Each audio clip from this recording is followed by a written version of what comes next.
Hello, आपका स्वागत है जीटेक ऑनलाइन क्लास में। आज यूपी पुलिस का मॉडल पेपर आपके सामने लेके आया हूँ। जैसा सब लोग जानते हैं, सभी युवा वर्ग के लिए योगी बाबा ने बहुत ही बड़ी भर्ती निकाल दी, 60,000 से ज़्यादा की। और सभी लोग अपनी जी जान से बिल्कुल जुट जाइए इस महाअभियान में। यूपी पुलिस कांस्टेबल वर्दी आपकी जिद हमारी। तो इसमें आपके 500 plus video lectures, e notes and PDF, test and quiz. तो इस सब बड़े प्लेटफॉर्म के लिए आप ज्वाइन कर सकते हैं जीटेक ऑनलाइन क्लास। और यदि पहली बार मेरे इस चैनल पे आए हैं तो आप सब्सक्राइब कर दें, क्योंकि इस पे बहुत ही बड़ी बड़ी क्लास मिलने जा रही हैं। तो बिना कोई देरी किए शुरू करते हैं आज की क्लास। ये मॉडल पेपर है 2013 का, उत्तर प्रदेश पुलिस कांस्टेबल का। पहला क्वेश्चन इसमें है, निम्नलिखित कौन सा राज्य उत्तर प्रदेश की सीमावर्ती राज्य है? तो जैसे आपका उत्तर प्रदेश है, तो उत्तर प्रदेश को ध्यान रखना, उत्तर प्रदेश को सेंटर करके भी कई सारे क्वेश्चन आएंगे। तो उत्तर प्रदेश का जो मैप आपका बनता है कुछ इस तरीके से बनता है, ठीक है। तो अब इस उत्तर प्रदेश से कितने राज्य मिलते हैं? तो यहाँ से आपको उत्तर प्रदेश से दिल्ली मिलता है, उत्तराखंड मिलता है, हरियाणा की, राजस्थान और आपका मध्य प्रदेश और उधर बिहार, झारखंड, ठीक है। तो इतने सारे राज्य मिलके मिल रहे हैं। तो कौन सा नहीं आता है? पश्चिम बंगाल का आता है, ठीक है, पश्चिम बंगाल इधर इतने सारे राज्यों को उत्तर प्रदेश होता है। तो आंध्र प्रदेश जो यहाँ कहीं भी नहीं है, आंध्र प्रदेश आपका जो इधर है, ठीक है, इधर साइड में। अगर हम पूरे मैप की बात करें, ठीक है, तो पूरे मैप में, ठीक है। तो आई थिंक आपको मैप भी पढ़ना पड़ेगा, क्योंकि मैप से संबंधित कई सारे सवाल आएंगे। चलते हैं दूसरा क्वेश्चन, क्योंकि यहाँ पर हम बिल्कुल इस सभी क्वेश्चन को विस्तार रूप से बता रहे हैं, ताकि आप लोग क्वेश्चन को भूले ना। सिर्फ कुछ लोग क्या होते हैं, सिर्फ क्वेश्चन बताया, ऑप्शन लगाया, टिक लगाया और फटाफट पढ़ ले जाते हैं। तो बहुत ही ध्यान से समझना, ताकि आप एक बार अगर पढ़ लोगे मेरी क्लास को तो वो क्वेश्चन आप बिल्कुल भूलोगे नहीं। दूसरा क्वेश्चन है, निम्न में कौन सी भाषा उत्तर प्रदेश की दूसरी भाषा है? तो पहली भाषा हमारी हिंदी है, और सभी लोग ज़्यादातर उर्दू लगा सकते हैं, लेकिन दूसरी भाषा भोजपुरी को याद रखना, उर्दू नहीं है, ठीक है। बहुत इम्पोर्टेंट क्वेश्चन है। तीसरा क्वेश्चन है, 2023 का ICC world cup final match कहाँ खेला गया था? तो जहाँ तक सब लोग जानते थे, भारत, ठीक है, इंडिया, वेस्ट, ऑस्ट्रेलिया के बीच ये मैच जो है हुआ था। और ये जो है आपका कहाँ खेला गया? नरेंद्र मोदी स्टेडियम, गुजरात में, ठीक है, याद रखना है। श्री नरेंद्र मोदी स्टेडियम में खेला गया था फाइनल मैच, और इसमें विजयी टीम आपकी ऑस्ट्रेलिया थी। इसे भी याद रखना कि ये न्यूज़ है कि आईसीसी वर्ल्ड कप 2023 का जो है किसने जीता था? तो ऑस्ट्रेलिया ने जीता। और इसमें जो इंडिया का सफर जो था, पूरे वर्ल्ड कप में कोई भी मैच नहीं हारा, सारे मैच जीते, सिर्फ वर्ल्ड कप का फाइनल मैच जो है वही हारे थे। यहाँ तक कि ऑस्ट्रेलिया को भी इंडिया ने हराया था। नेक्स्ट क्वेश्चन है, G20 का आयोजक देश। ये सॉरी टाइपिंग एरर है कुछ, तो इसके लिए माफी चाहता हूँ। आपके G20 का आयोजक देश कौन है?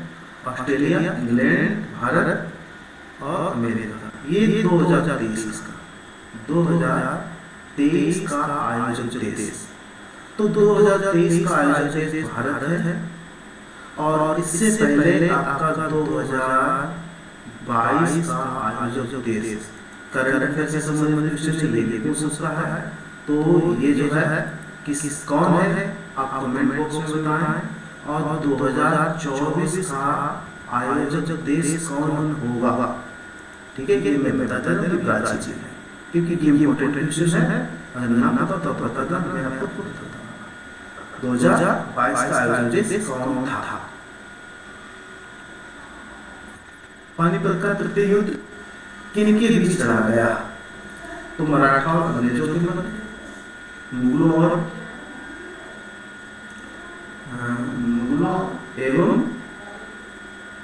कुछ शायद मिलर है, अंग्रेजों और फ्रांसीसियों के मध्य, अहमद शाह अब्दाली एवं मराठों के मध्य। तो अहमद शाह अब्दाली और मराठों के बीच जो है ये पानीपत का तृतीय युद्ध लड़ा गया था। इसे याद रखना। पानीपत का प्रथम युद्ध, ये बहुत इंपॉर्टेंट क्वेश्चन है।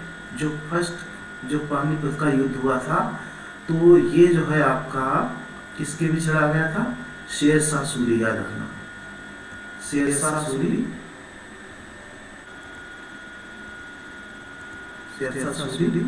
और हेमू के मध्य, यानी हुमायूं के मध्य, जिसमें शेर शाह सूरी जो है वो आपका विजयी होता था।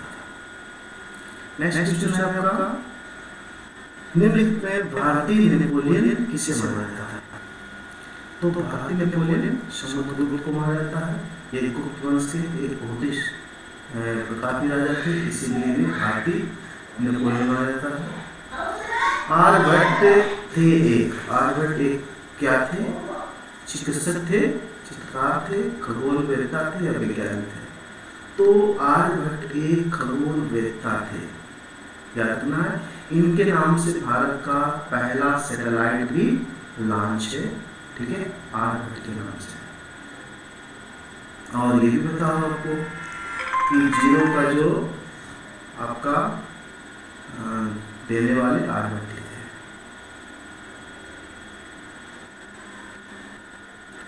श्वेतांबर एवं दिगंबर किस धर्म से हैं? तो श्वेतांबर और दिगंबर जो है जैन वंश से हैं आपके।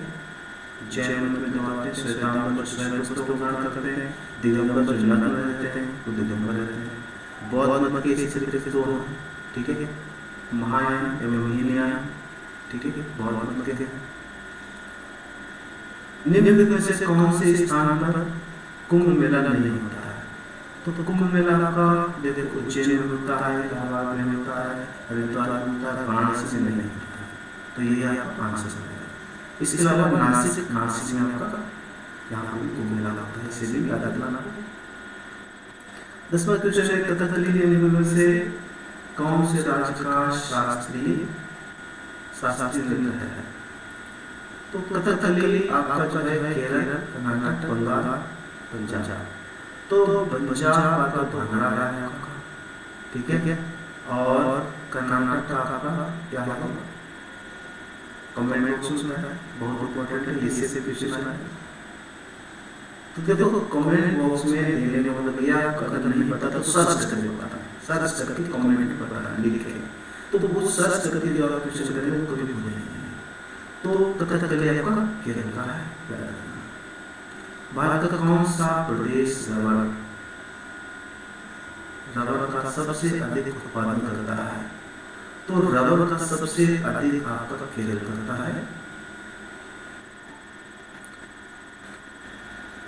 नेक्स्ट क्वेश्चन आपका है, यदि पृथ्वी का अक्ष झुका हुआ नहीं होता तो सूर्य की किरणें पड़ती, कैसे पड़ती? तट रेखा पर, मध्य रेखा पर, ध्रुवों पर या भूमध्य रेखा पर? तो भूमध्य रेखा पर पड़ती। नागार्जुन सागर योजना किस नदी पर है? तो गंडक नदी, कोसी नदी, कृष्णा या महानदी? तो 13 क्वेश्चन है, फटाफट बता दीजिए कमेंट में किस पर है ये।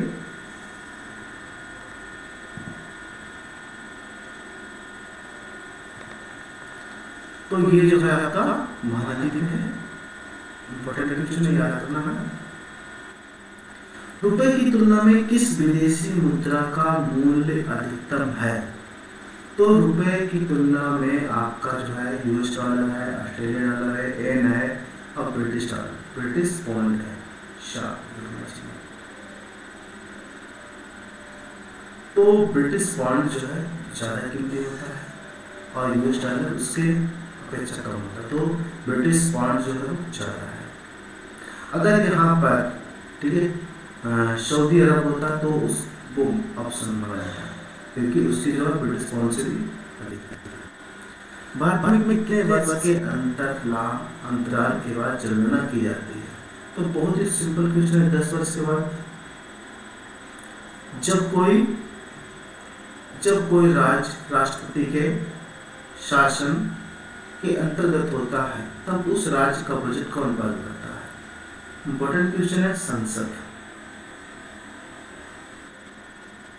दीर्घकालीन चक्र का ठीक है शब्द का जो है आपका क्या बनाना है? विपरीत बताना है। विपरीत मतलब विपरीत बताना है, ठीक है। अनुकूल का क्या होगा? प्रतिकूल। दीर्घकालीन चक्र का पर्यायवाची बताना है। पर्यायवाची झंडे का क्या हो जाएगा? ध्वज। बहुत सिंपल है। कुछ सिंपल भी आएगा कि कुछ क्वेश्चन आपके नॉर्मल याद आ सकते हैं, इसलिए तैयारी आपको बहुत ही अच्छी करनी है। समझ दिए गए वाक्य के स्थान पर उपयुक्त शब्द को स्वतंत्रता संग्राम में गांधी जी के कई बार ठीक है कई बार किया था। कई बार क्या किया था? सत्याग्रह, जेल में जाकर, आमरण या जलत्याग। तो आमरण अनशन किया था कई बार, ठीक है। स्वतंत्रता संग्राम में गांधी ने आमरण अनशन कई बार किया। नीचे दिए गए वाक्य के लिए सही मुहावरे का चयन कीजिए। तो आजकल के घरों में एक सुसज्जित कक्ष आवश्यक होता है। तो क्या होगा? कमरा, अनन्यपुर, खान या बैठक। तो कौन सा होगा? कौन सा सुसज्जित कक्ष होगा? ये फटाफट बताएं। और इसी के साथ हमारी क्लास जो है यहाँ पे समाप्त हो रही है। आज की क्लास होना बहुत ही असंभवता था, देखिए बहुत ही प्रयास के बावजूद क्लास हो रही है। नेक्स्ट कल से आपके लिए बहुत ही अच्छा मेथड तैयार करवाऊंगा, क्योंकि मेथड बनाने में बहुत ही टाइम लगता है। तो आपको कैसी क्लास लगी मुझे बताएं कि आप इसी तरीके से जुड़ना चाहते हैं, इसी तरह से कुछ चाहते हैं, ठीक है। तो आप जो है कमेंट में आप बताएं, ठीक है, कि आप किस तरह से क्लास चाहते हैं। और अगर इस तरह से प्रैक्टिस होती रहेगी, ठीक है, पढ़ने के बाद प्रैक्टिस भी बहुत जरूरी है, ठीक है। तो प्रैक्टिस से मुझे पता चल जाता है कि मुझे मेरे कितने सही हैं और मैं कितना कर सकता हूँ। तो इसलिए आप उसमें बताएं कमेंट में ये 20 क्वेश्चन में आपके कितने क्वेश्चन सही हुए हैं। अगर आपके 18 क्वेश्चन सही होते हैं 20 के 20 में, तो आपकी तैयारी बहुत अच्छी है, ठीक है। और आपकी अगर 10 से 15 तक है तो समझ लो आपको तैयारी करनी है। और अगर 10 से भी नीचे अगर है तो समझ लो आपको बहुत तैयारी करनी है, क्योंकि एग्जाम की डेट जो 18 फरवरी है वो फिक्स हो चुकी है। अभी नोटिफिकेशन आया, पहले 11 फरवरी थी, लेकिन अब 18 फरवरी है। तो ये सब टाइम खूब कम है और आपको 7 से 8 घंटे डेली पढ़नी है। मैं कोशिश करता हूँ 2 से 3 वीडियो डेली बनाने के लिए। और आपको एक तरह से मैथ की और रीजनिंग की भी क्लास यहीं पर ही मिल जाया करेगी। और यदि आप जो है पैड क्लास लेना चाहते हैं तो मात्र 1500 रुपये में पैड क्लास लेंगे, जिसमें 7 से 8 घंटे तैयारी आपकी होगी। और ये आप नंबर है, इस नंबर पर कांटेक्ट कर सकते हैं। तो ये आपकी आज की क्लास रही। धन्यवाद, थैंक यू। वंदे मातरम। भारत माता की जय।